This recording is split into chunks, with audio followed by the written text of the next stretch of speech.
Universitas Negeri Gorontalo.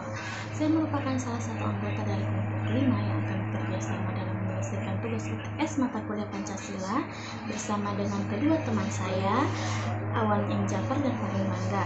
Sebelumnya saya memohon maaf karena kami membawakan materi ini secara terpisah. Hal ini dikarenakan posisi atau letak tempat kami yang sangat jauh, jadi kami berinisiatif membuat video presentasi secara terpisah. Meskipun begitu, kami akan berusaha semaksimal mungkin dalam membawakan materi yang berjudul Nilai-nilai Pancasila dalam Pembukaan Undang-Undang Dasar 1945. Jadi langsung saja ke materi pertama. Sebagai pengantar, dasar negara Pancasila merupakan suatu asas kerohanian yang dalam ilmu kenegaraan populer disebut sebagai dasar filsafat negara atau filosofise Kurasla. Dalam kedudukan ini, Pancasila merupakan sumber nilai dan sumber norma dalam setiap aspek penyelenggaraan negara, termasuk sebagai sumber tertib hukum di negara Republik Indonesia.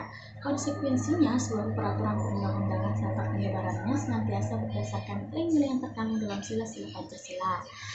Dalam konteks inilah, maka Pancasila merupakan suatu asas kerohanian negara, sehingga merupakan suatu sumber nilai norma dan kaidah baik moral maupun hukum dalam negara Republik Indonesia. Kedudukan Pancasila yang demikian ini justru mewujudkan fungsinya yang pokoknya sebagai dasar negara Republik Indonesia, yang manifestasinya dijabarkan dalam suatu peraturan perundang-undangan.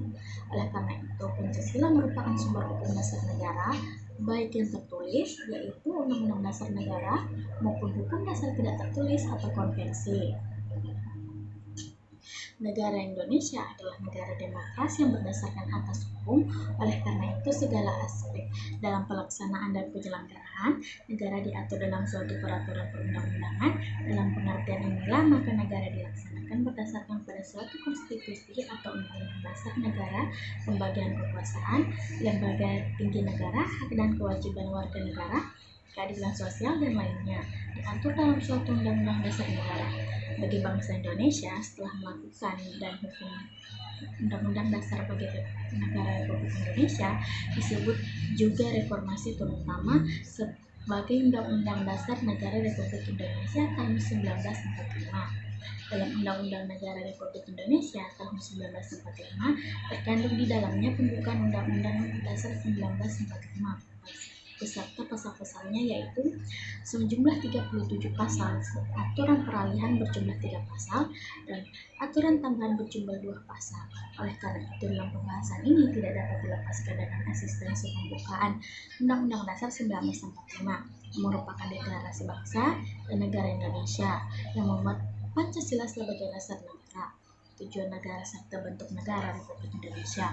Oleh karena itu, pembukaan Undang-Undang Dasar 1945 dalam konteks ketatanegaraan Republik Indonesia memiliki kedudukan yang sangat penting karena merupakan suatu start fundamental norm dan berada pada hierarki tertib hukum tertinggi negara Indonesia.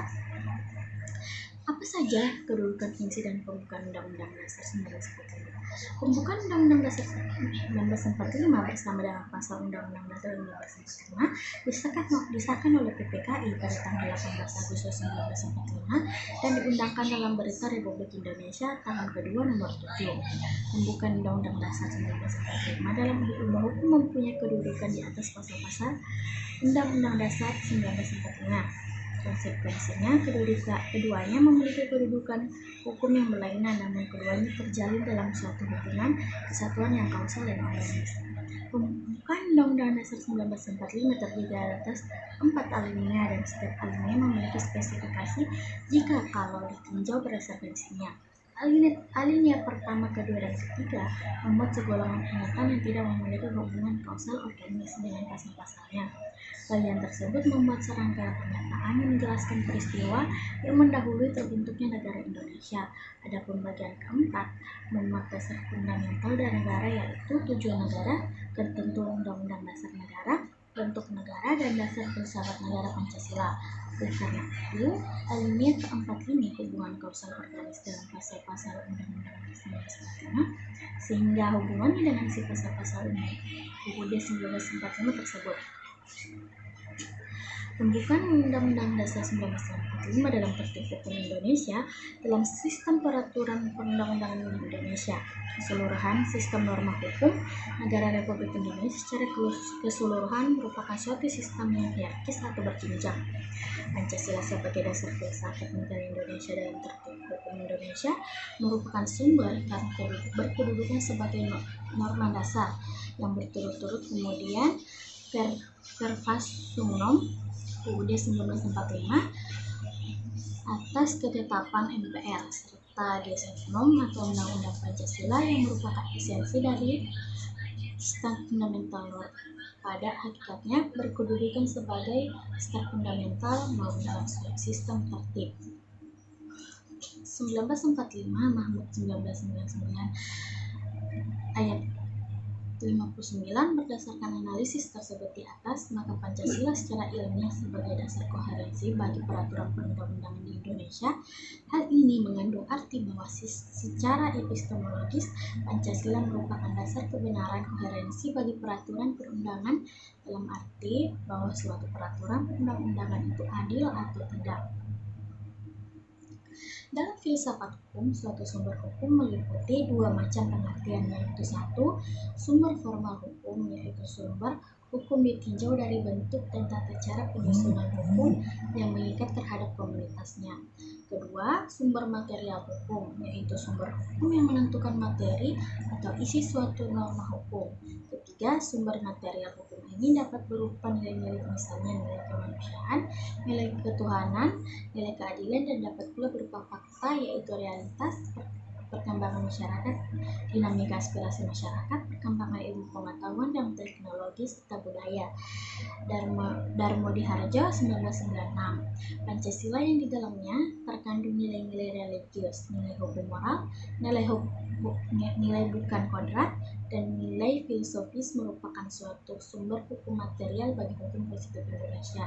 Secara ilmiah, maka Pancasila merupakan sumber asas dan norma materi hukum positif. Dengan demikian, Pancasila menentukan isi dan bentuk peraturan perundang-undangan di Indonesia yang tersusun secara hierarkis. Dalam susunan yang hierarkis ini, Pancasila menjamin keserasian atau tiadanya kontradiksi di antara berbagai peraturan perundang-undangan secara vertikal maupun horizontal.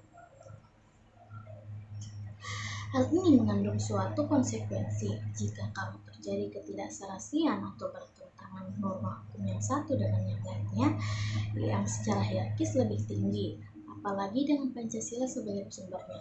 Berarti jika terjadi ketidaksesuaian, maka berarti terjadi situ inkonstitusionalitas dan ketidaklegalan. Dan oleh karenanya, maka nota hukum yang lebih rendah itu buta dan demi hukum. Mahmud 1999. Kedua, pembukaan Undang-Undang Dasar 1945 memenuhi syarat adanya tertib hukum Indonesia. Dalam alinea keempat, pembukaan Undang-Undang Dasar 1945 termuat unsur-unsur yang menurut ilmu hukum disyaratkan bagi adanya suatu tertib hukum di Indonesia. Rex order atau legal order, yaitu suatu kebulatan dan keseluruhan peraturan hukum. Adapun syarat-syarat tertib hukum yang dimaksud adalah meliputi 4 hal, yaitu adanya kesatuan subjek, yaitu penguasa yang mengadakan peraturan hukum. Hal ini terpenuhi dengan adanya suatu pemerintahan negara Republik Indonesia. Pembukaan Undang-Undang Dasar 1945 alinea keempat, adanya kesatuan asas kerohanian yang merupakan suatu dasar dari keseluruhan peraturan-peraturan hukum yang merupakan sumber dari segala sumber hukum.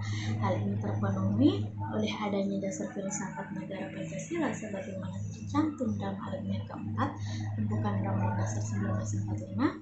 Adanya kesatuan daerah di mana peraturan-peraturan hukum itu berlaku terpenuhi oleh kalimat seluruh tumpah darah Indonesia sebagaimana tercantum dalam alinea keempat pembukaan Undang-Undang Dasar 1945. Adanya kesatuan waktu di mana seluruh peraturan-peraturan hukum itu berlaku. Hal ini terpenuhi dengan kalimat pada alinea keempat pembukaan Undang-Undang Dasar 1945, maka susunlah kemerdekaan kebangsaan Indonesia itu dalam suatu Undang-Undang Dasar Negara Indonesia. Hal ini menunjukkan saat mulai berdirinya negara Republik Indonesia yang sesuai dengan tertib hukum sampai seterusnya selama kelangsungan hidup negara Republik Indonesia. Dengan demikian, maka seluruh peraturan hukum yang ada di dalam wilayah negara Republik Indonesia sejak saat ditetapkannya pembukaan Undang-Undang Dasar 1945 secara formal pada tanggal 18 Agustus 1945 telah memenuhi syarat sebagai suatu tertib hukum negara. Adapun syarat-syarat tersebut pada hakikatnya sebagaimana terkandung dalam pembukaan Undang-Undang Dasar 1945 itu sendiri. Di dalam suatu tertib hukum terdapat urut-urutan susunan yang berisi hierarkis, di mana undang-undang dasar atau pasal-pasalnya bukanlah merupakan suatu tertib hukum yang tertinggi. Di atasnya masih terdapat suatu norma dasar yang menguasai hukum dasar termasuk undang-undang maupun konvensi yang pada hakikatnya memiliki kedudukan hukum yang lebih tinggi yang dalam ilmu hukum tata negara disebut sebagai stat fundamental norm. Maka kedudukan pembukaan Undang-Undang Dasar 1945 dalam tertib hukum Indonesia adalah sebagai berikut. Pertama, menjadi dasarnya karena Undang-Undang 1945 memberikan faktor-faktor mutlak bagi adanya suatu tertib hukum Indonesia. Hal ini dalam pembukaan Undang-Undang Dasar 1945 telah terpenuhi dengan adanya 4 syarat adanya suatu tertib hukum. Kedua, pembukaan Undang-Undang Dasar 1945 memasukkan diri di dalamnya sebagai ketentuan tertib hukum. Tuan hukum yang tertinggi sesuai dengan kedudukannya yaitu sebagai asas bagi hukum dasar baik yang tertulis, Undang-Undang Dasar maupun hukum dasar. Proklamasi 17 Agustus 1945 atau mengubah pembukaan Undang-Undang 1945 sama halnya dengan pembubaran negara, jadi itu adalah suatu revolusi. Selain itu, dalam pembukaan Undang-Undang Dasar 1945 terkandung Pancasila, dasar filsafat negara Republik Indonesia, yang merupakan norma yang fundamental dan tertinggi dalam tertib hukum Indonesia. Berarti tahun 2007. Berdasarkan ketentuan tersebut, maka pada hakikatnya esensi atau inti stat fundamental adalah Pancasila itu sendiri. Sebagaimana dijelaskan di muka bahwa eksistensi pembukaan UUD 1945 tidak dapat dipisahkan dalam membentuk negara. Oleh karena itu, isi unsur aparat perlengkapan dan penyelenggaraan negara adalah memiliki kualitas di bawah pembentuk negara termasuk MPR. Karena eksistensi MPR pada hakikatnya ditentukan oleh pembentuk negara. Oleh karena itu, sesuai dengan pasal 3 ayat 1 dan pasal 37 UUD 1945 yang berkaitan kewenangan MPR untuk mengubah Undang-Undang Dasar 1945, hal itu hanya berkaitan dengan pasal-pasal UUD 1945 saja dan bukannya berkaitan dengan pembukaan UUD 1945. Dalam pengertian inilah, maka eksistensi pembukaan UUD 1945 berdasarkan tinjauan hukum tata negara memiliki kedudukan hukum yang kuat terlekat pada kelangsungan hidup negara Proklamasi 17 Agustus 1945. Keempat, eksistensi pembukaan UUD 1945 bagi kelangsungan negara Republik Indonesia berdasarkan berdasarkan hakikat kedudukan pembukaan UUD 1945 proklamasi sebagai naskah terinci sebagai penjelmaan proklamasi kemerdekaan 17 Agustus serta dalam ilmu hukum memenuhi syarat bagi adanya suatu tertib hukum di Indonesia dan sebagai pokok kaidah negara yang fundamental. Maka pembukaan UUD 1945 memiliki hakikat kedudukan hukum yang kuat, bahkan secara yuridis tidak dapat diubah, terlekat pada kelangsungan hidup negara. Hal ini berdasarkan alasan-alasan sebagai berikut. 1. Menurut tata hukum, suatu peraturan hukum yang dapat diubah atau dihapuskan oleh penguasa atau peraturan hukum yang lebih tinggi tingkatannya daripada penguasa yang menetapkannya. Dalam masalah ini, pembukaan UUD 1945 sebagai stat fundamental dari segi terjadinya ditentukan oleh pembentuk negara, yaitu suatu lembaga yang menentukan dasar-dasar mutlak negara, bentuk negara, tujuan negara, kekuasaan negara, balikan yang menentukan dasar filsafat negara Pancasila. Setelah negara terbentuk serta penguasa negara adalah merupakan alat perlengkapan negara yang kedudukannya lebih rendah daripada kedudukan pembentuk negara. Oleh karena itu, semua ketentuan hukum yang merupakan produk dari alat perlengkapan negara pada hakikatnya di bawah pembentuk negara dan tidak berhak meniadakan pembukaan UUD 1945 sebagai stat fundamental. Bagian kedua, pembukaan UUD 1945 pada hakikatnya merupakan suatu tertib hukum yang tertinggi di negara Republik Indonesia. Dalam ilmu hukum tata negara, suatu ketentuan hukum di bawah pembukaan UUD 1945 yuridis tidak dapat meniadakan pembukaan UUD 1945. Selain itu, karena dalam pembukaan UUD 1945 terkandung faktor mutlak bagi adanya suatu tertib hukum di Indonesia, konsekuensinya pembukaan Undang-Undang Dasar 1945 mempunyai kedudukan yang tetap dan terlekat pada negara dan secara hukum tidak dapat diubah. Bagian ketiga, selain dari segi yuridis, formal pada pembukaan UUD 1945 secara hukum tidak dapat diubah juga secara material, yaitu hakikat. Isi yang terkandung dalam pembukaan UUD 1945 senantiasa terlekat pada kelangsungan hidup negara Republik Indonesia. Dari segi isinya, pembukaan UUD 1945 adalah merupakan pengejawantahan proklamasi kemerdekaan bangsa Indonesia yang hanya satu kali terjadi. Proklamasi kemerdekaan tersebut adalah merupakan awal bangsa Indonesia dalam hidup bernegara, yang merupakan suatu rahmat Allah yang Maha Kuasa. Oleh karena itu, proklamasi 17 Agustus 1945, pembukaan UUD 1945 dan negara Republik Indonesia pada hakikatnya merupakan suatu kesatuan yang tidak dapat dipisahkan. Pembukaan UUD 1945 senantiasa terlekat dan menyertai kelahiran negara Republik Indonesia yang hanya satu kali terjadi, sehingga pada hakikatnya pembukaan UUD 1945 senantiasa terlekat pada kelangsungan hidup negara Republik Indonesia. Noto Nagoro. Oke, itu tadi materi yang saya bawakan. Masih ada beberapa materi lagi yang akan dibawakan oleh kedua teman saya. Mereka akan menunjukkannya. Terima kasih. Assalamualaikum warahmatullahi wabarakatuh. Saya Aunim Jafar, mahasiswa Universitas Negeri Gorontalo. Saya dari Fakultas Ekonomi, jurusan Ilmu Ekonomi, program studi Ekonomi Pembangunan, semester 1 kelas A. Saya akan membahas materi tentang nilai-nilai Pancasila dalam pembukaan Undang-Undang Dasar 1945. Nah, nilai-nilai Pancasila dalam pembukaan Undang-Undang Dasar 1945 terdiri dari isi pengertian pembukaan Undang-Undang Dasar 1945. Nah, isi pembukaan Undang-Undang Dasar 1945 terdiri dari 4 alinea, yaitu alinea pertama, bahwa sesungguhnya kemerdekaan adalah hak segala bangsa dan oleh sebab itu maka penjajahan di atas dunia harus dihapuskan karena tidak sesuai dengan peri kemanusiaan dan peri keadilan. Nah, itu alinea pertama. Dalam alinea pertama tersebut terkandung suatu pengakuan tentang nilai hak kodrat. Nah, seperti apa itu hak kodrat? Apa itu hak kodrat?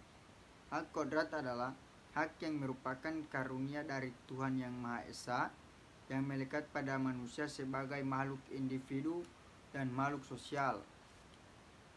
Dalam pernyataan tersebut ditegaskan bahwa kemerdekaan adalah hak segala bangsa, bukan hak individu saja sebagaimana Deklarasi Negara Liberal. Nah, bangsa juga suatu penjelmaan sifat kodrat manusia sebagai individu dan makhluk sosial. Nah, karena sifatnya sebagai hak kodrat, maka bersifat mutlak dan asasi. Dan hak tersebut merupakan hak moral juga.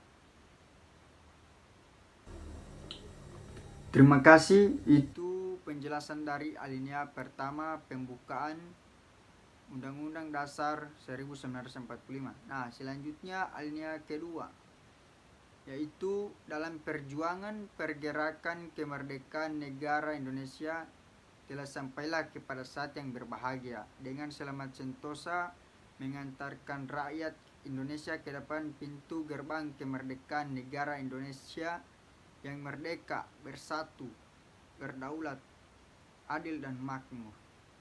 Nah, bagaimana negara Indonesia yang merdeka, bersatu, berdaulat, adil dan makmur? Nah, seperti apa itu negara merdeka? Negara merdeka adalah negara yang benar-benar bebas dari kekuasaan bangsa lain, dapat menentukan nasibnya sendiri, bukan negara protektorat. Jadi, bangsa dan negara yang benar-benar bebas dari kekuasaan dan campur tangan bangsa lain. Nah, itu yang dinamakan dengan negara merdeka, negara yang benar-benar bebas dari kekuasaan bangsa lain dan tidak dicampuri oleh tangan bangsa lain. Nah, selanjutnya negara yang bersatu. Seperti apa itu negara yang bersatu? Nah, negara bersatu mengandung pengertian pertama-tama sesuai dengan pernyataan kemerdekaan, di mana pengertian bangsa ini dimaksudkan sebagai bulatan kesatuan karena unsur utama negara adalah bangsa. Penegasan tentang asas persatuan ini ditemukan dalam alinea keempat pembukaan Undang-Undang Dasar 1945, yaitu negara melindungi segenap bangsa Indonesia dan seluruh tumpah darah Indonesia. Demikian juga terkandung dalam pokok pikiran pertama yang termuat dalam penjelasan resmi diundangkan dalam Berita Republik Indonesia tahun 2 nomor 7 yang menegaskan bahwa aliran negara pemersatuan yaitu negara yang melindungi segenap bangsa dan seluruh tumpah darah Indonesia.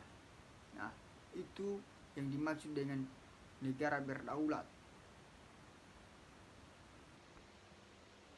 Negara yang berdaulat, yang bersatu. Nah, ada juga negara adil.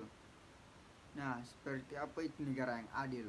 Nah, negara yang adil adalah negara yang mewujudkan keadilan dalam kehidupan bersama. Mewujudkan keadilan bersama. Itu yang dinamakan dengan negara adil. Nah, selanjutnya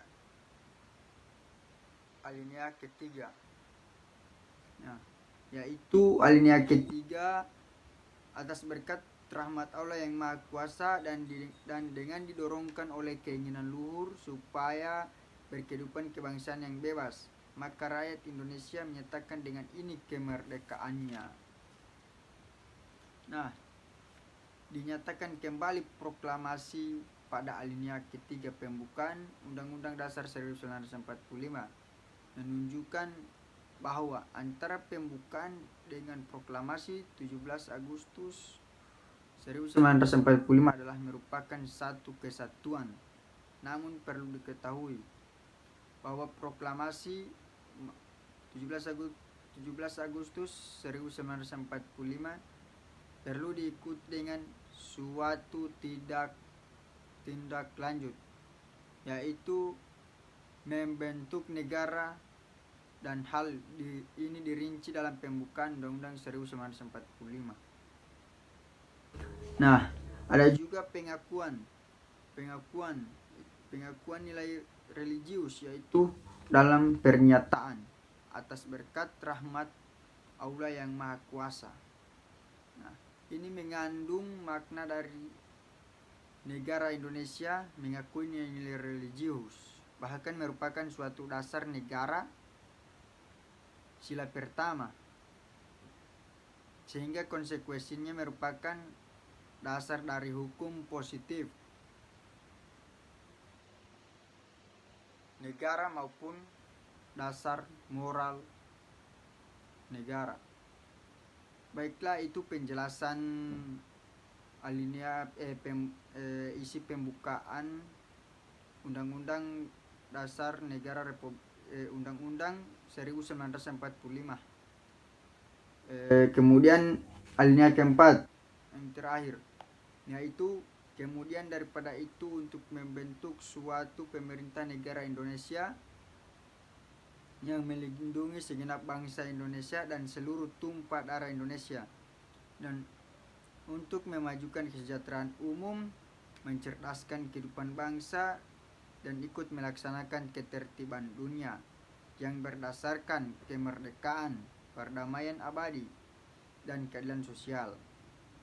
Maka disusunlah kemerdekaan kebangsaan Indonesia itu dalam suatu undang-undang dasar negara Indonesia yang terbentuk dalam suatu susunan negara Republik Indonesia yang berkedaulatan rakyat dengan berdasarkan kepada ketuhanan yang Maha Esa, kemanusiaan yang adil dan beradab, persatuan Indonesia, dan kerakyatan yang dipimpin oleh hikmat kebijaksanaan dalam permusyawaratan perwakilan, serta dengan mewujudkan suatu keadilan sosial bagi seluruh rakyat Indonesia. Nah, setelah dalam alinea pertama, kedua, dan ketiga tentang alasan dasar serta hubungan langsung dengan kemerdekaan, maka dalam alinea keempat, sebagai kelanjutan berdirinya negara Republik Indonesia tanggal 17 Agustus 1945 dirinci lebih lanjut tentang prinsip-prinsip serta pokok-pokok kaidah pembentukan pemerintahan negara Indonesia, di mana hal ini dapat disimpulkan dalam kalimat kemudian daripada itu untuk membentuk suatu pemerintah negara Indonesia.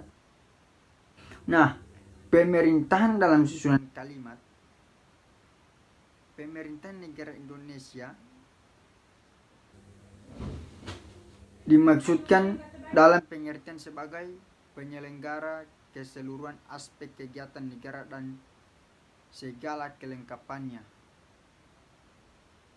yang berbeda dengan pemerintahan negara yang hanya menyangkut salah satu aspek saja dari kegiatan penyelenggara negara, yaitu aspek pelaksana. Nah, baik. Nah, itu penjelasan dari isi pembukaan Undang-Undang Dasar 1945 alinea keempat. Terima kasih. Assalamualaikum warahmatullahi wabarakatuh. Assalamualaikum warahmatullahi wabarakatuh. Perkenalkan, nama saya Fahmi Mangga dari Universitas Negeri Gorontalo, Fakultas Ekonomi, Prodi Ilmu Ekonomi, Program Studi Ekonomi Pembangunan, kelas A. Saya akan membawakan materi nilai-nilai hukum yang terkandung dalam pembukaan Undang-Undang 1945. Telah dijelaskan di antara alinea ke-1, 2, 3, dan 4 terdapat hubungan kesatuan alinea ke-4. Pada hakikatnya merupakan penjelmaan alinea ke-1, 2, dan 3. Oleh karena itu pembukaan Undang-Undang 1945 yang merupakan dasar bagi pelaksanaan dan penjabaran hukum positif Indonesia. Hal itu dapat dirinci sebagai berikut. Alinea ke-1, bahwa sesungguhnya kemerdekaan itu adalah hak segala bangsa, dan oleh sebab itu maka penjajahan di atas dunia harus dihapuskan karena tidak sesuai dengan peri kemanusiaan dan peri keadilan.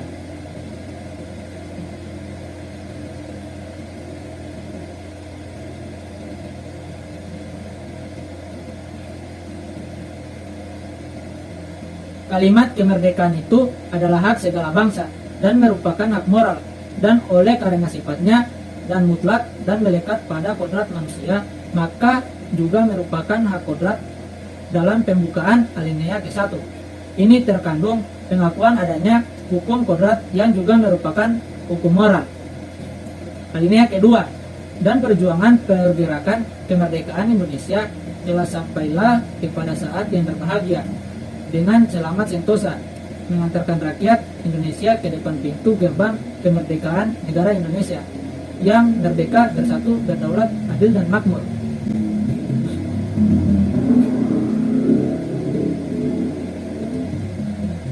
Alinea ketiga, atas berkat rahmat Allah yang Maha Kuasa dengan didorongkan oleh keinginan yang luhur supaya berkehidupan kebangsaan yang bebas.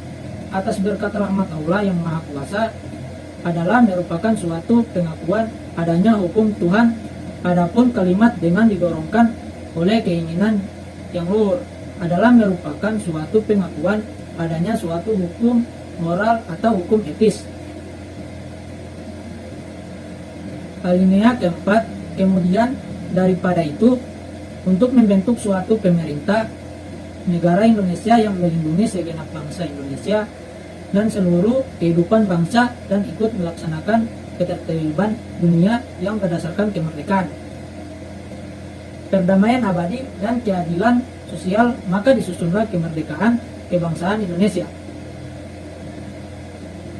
Itu undang-undang dasar negara Indonesia yang terbentuk dalam suatu susunan negara Republik Indonesia yang berdaulat rakyat dengan berdasarkan kepada ketuhanan yang Maha Esa, kemanusiaan yang adil dan beradab, persatuan Indonesia dan kerakyatan yang dipimpin oleh hikmat kebijaksanaan dalam permusyawaratan perwakilan, serta dengan mewujudkan suatu keadilan sosial bagi seluruh rakyat Indonesia. Kalimat dengan berdasarkan kepada ketuhanan yang Maha Esa, kemanusiaan yang adil dan beradab, persatuan Indonesia dan kerakyatan yang dipimpin oleh hikmat kebijaksanaan dalam permusyawaratan perwakilan, serta dengan mewujudkan suatu keadilan sosial bagi seluruh rakyat Indonesia berdasarkan Pancasila alinea keempat. Alinea keempat, Pancasila sebagai asas-asas dasar umum dan hukum atau dalam istilah filsafat hukum disebut dengan hukum filosofis. Berdasarkan penjelasan tersebut, maka sebenarnya dalam pembukaan Undang-Undang 1945 tersandung pengakuan hukum dan kodrat, hukum etis, serta hukum filosofis. Bila mana kita rinci urutan-urutan hukum tersebut dalam kaitannya dengan realisasi dan pelaksanaan tertib hukum Indonesia sebagai berikut berdasarkan urutannya adalah hukum Tuhan, hukum kodrat, dan hukum etis. Kemudian sebagaimana kita ketahui dilanjutkan pada alinea keempat, terdapat asas kerohanian negara Pancasila dalam hal ini sebagai hukum filosofis. Kemudian di atas dasar filsafat Pancasila didirikan negara Indonesia dan selanjutnya realisasi pelaksanaan dalam negara Indonesia. Dalam hukum pelaksanaannya secara aktif, yaitu memberikan dan mewujudkan nilai-nilai hukum tersebut, menjabarkan dalam hukum positif Indonesia dengan menyesuaikan berdasarkan keadaan, kebutuhan, kepentingan, empat waktu, dan bijaksana.